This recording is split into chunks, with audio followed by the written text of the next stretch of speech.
Just turning the light on. Yeah, it's okay. Cheers. I'll Thanks.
That would be great.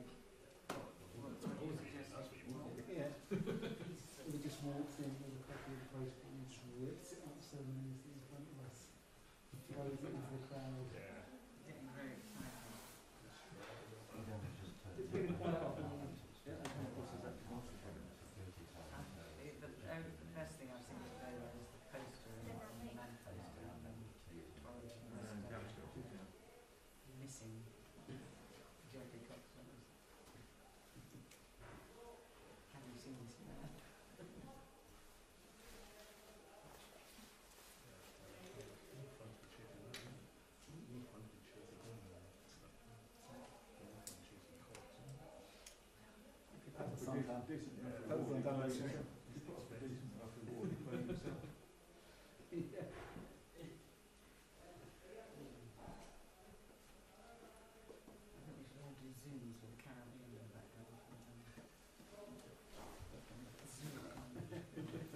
He wasn't there at all.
Without putting a link to it.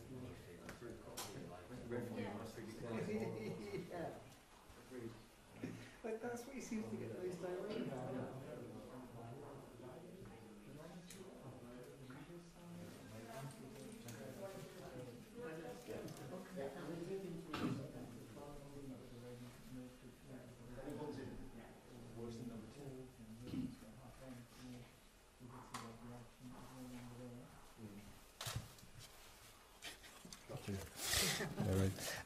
Guys, we're running a bit late, so after the press conference, we're going to ask you to all leave from the left side, from the back door, right?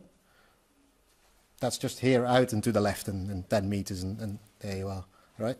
But we'll first bring the Vice President out, so just remain seated. We'll bring him out, and then you guys all leave through the back door, all right?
afternoon and welcome to this press point by Commission Vice President Maroš Šefčovič following his meeting with David Frost earlier today here in London.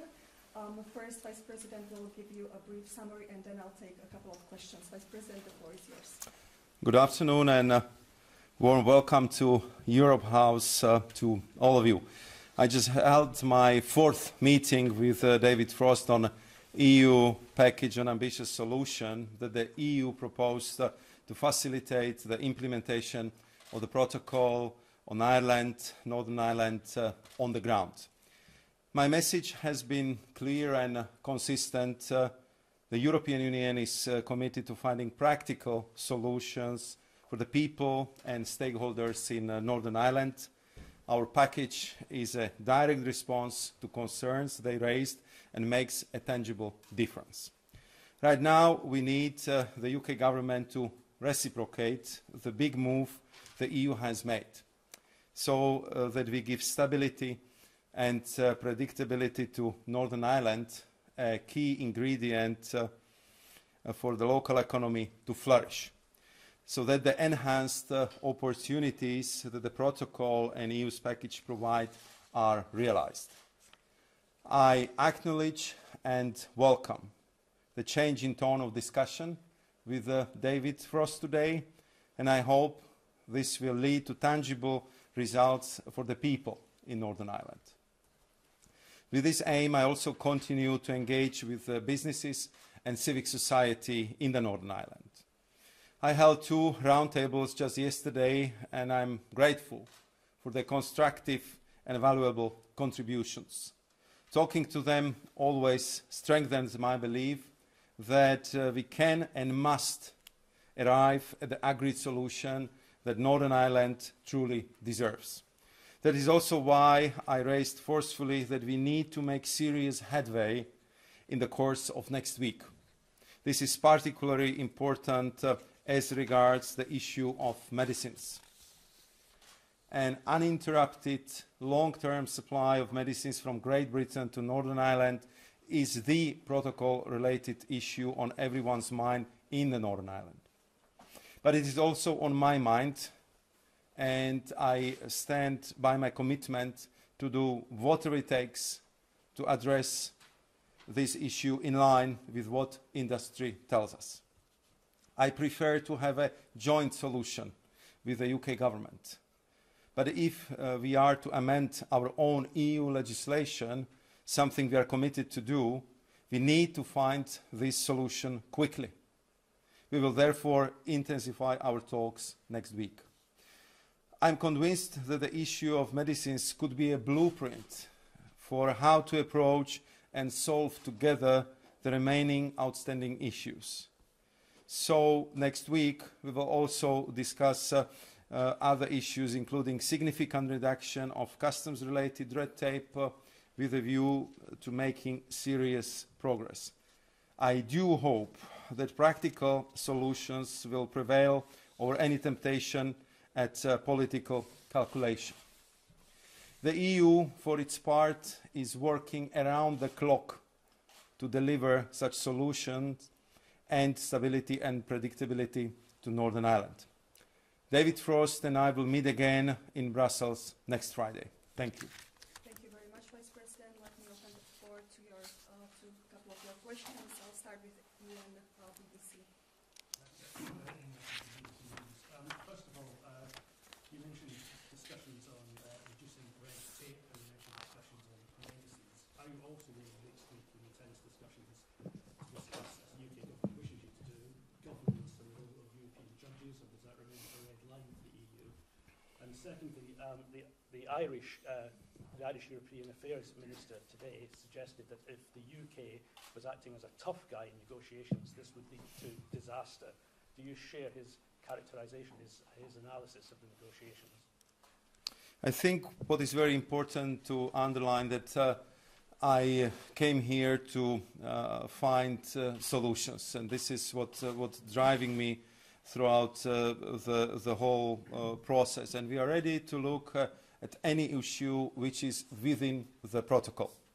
And I am also a very practical man, and I did a lot of this type of negotiations, and my experience clearly tells me that if you want to have success in the end of the negotiations, after we did the stock taking of what the problems are, we should try to solve them one by one. That we should take away the problems from the table and not to bring new ones to already very complicated stack of issues. And therefore I'm glad that today with David Frost we agreed that we should focus like a laser beam next week on medicines, and I propose to also focus on the customs issues, because there, as I already informed you, we are ready to look at all options, how to reduce the customs check by 50%, how to reduce the sanitary and phytosanitary controls by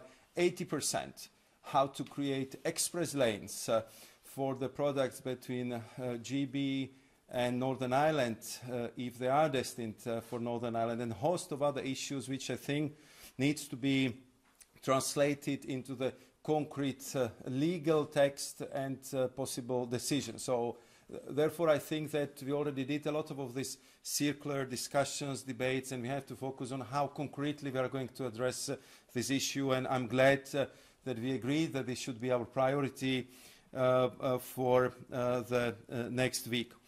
On the governance and other issues, as I said, my mandate from the member states, from the European Parliament, is very clear. I can look for all the solutions which are within the framework of the protocol. I know that you are very well informed journalists and you acknowledge that the withdrawal agreement, the protocol, and the TCA are the agreements which have been just signed not so long ago, and therefore we should look in the best possible way how to implement them.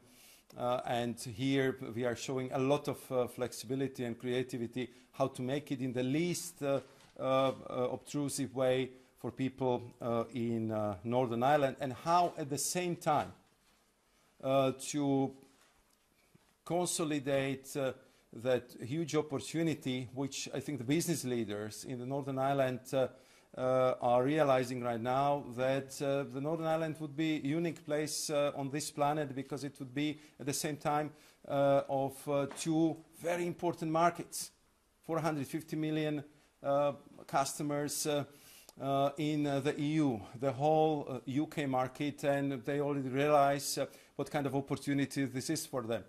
But what you would get from the discussions with them is that to get to that point, that they can actually harness this unique opportunity, they need stability, they need predictability, they need legal certainty, and therefore I hope that with David Frost we can provide them with these assurances, and we can find the solutions to the all outstanding issues. And I think that there should be no issue which would put these huge opportunities under the question mark, and that was my message today as well.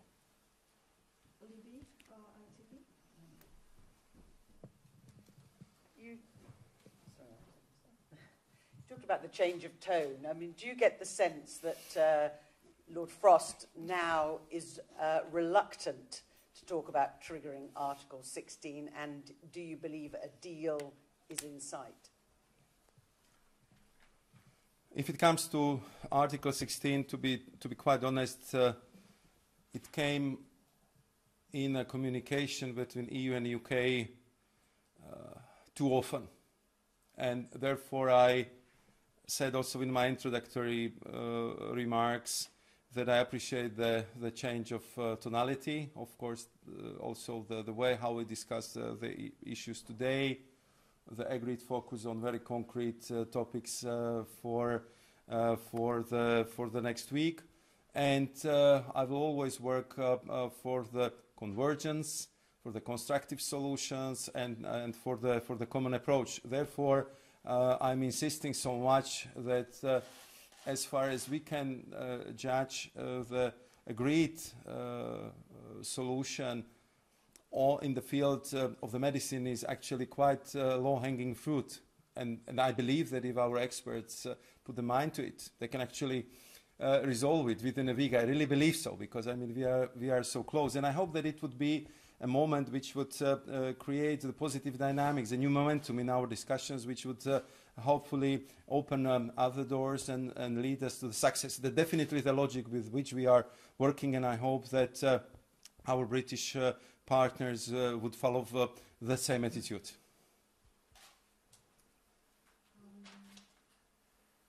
Gentleman over here.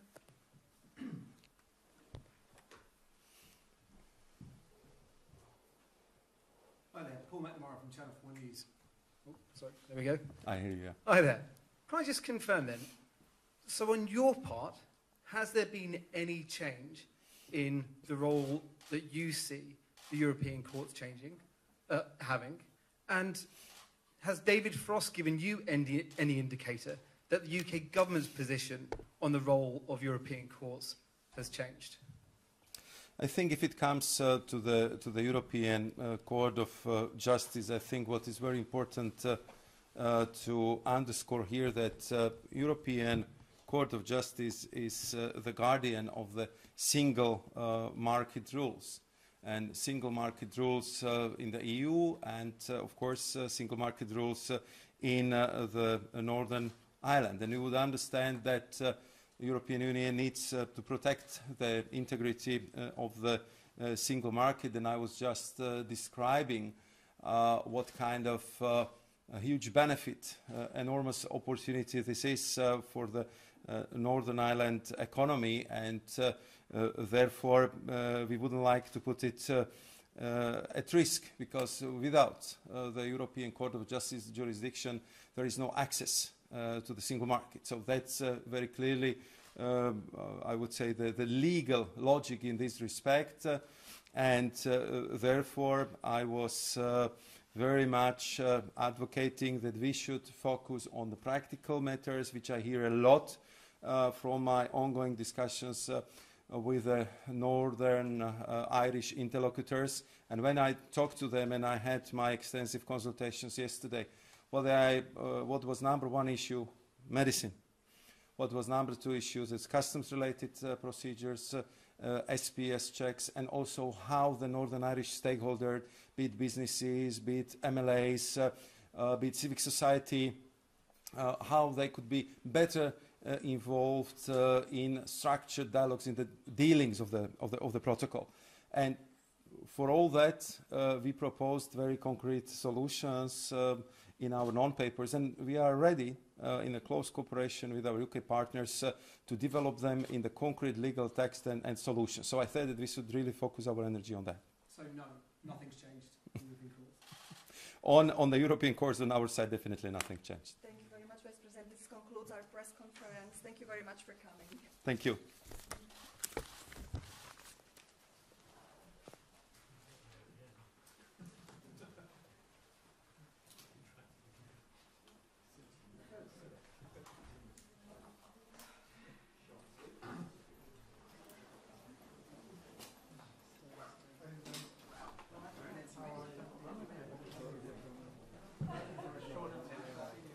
Okay, thank you all for coming. As I said, the exit is on the left.